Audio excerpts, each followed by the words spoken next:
এবার বাংলাদেশের উত্তরাঞ্চলে যাতায়াতের সময় বাঁচবে ৪ ঘন্টা।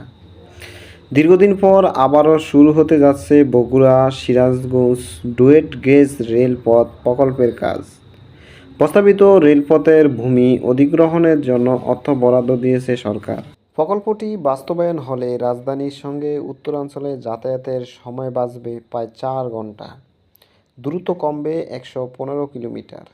এতে কৃষি ও শিল্পপণ্য এবং যাত্রী পরিবহনে গতি আসবে বলে জানান সংশ্লিষ্টরা।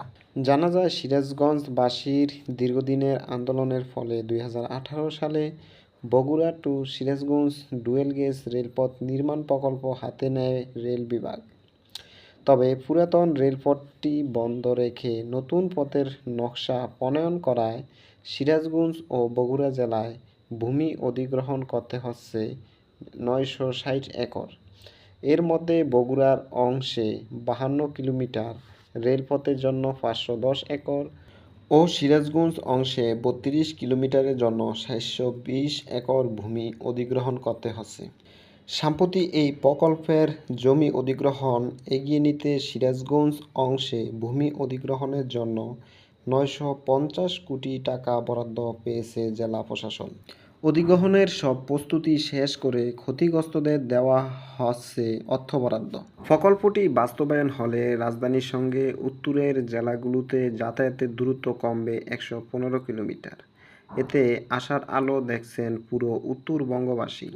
কলেজ ছাত্র আবু হানিফ বলেন, বগুড়া সিরাজগঞ্জ রেললাইন প্রকল্পটি বাস্তবায়ন হলে আমরা দ্রুত এখান থেকে উত্তরবঙ্গে বিভিন্ন জেলার সঙ্গে যোগাযোগ করতে পারব।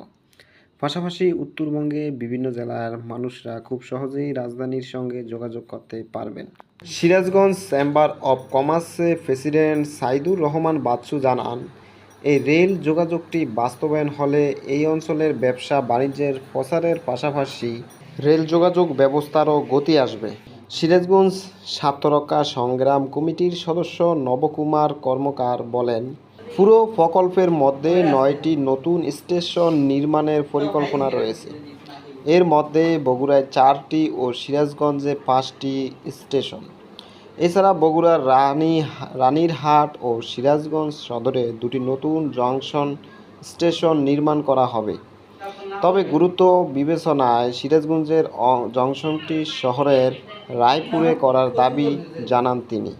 এ বিষয়ে জেলা প্রশাসক মোহাম্মদ নজরুল ইসলাম জানান, অর্থ ছাড়ের বিষয়টি নিশ্চিত করে ইতিমধ্যে জমির মালিকদের ক্ষতিপূরণ দেওয়ার জন্য নোটিশ দেওয়া হয়েছে।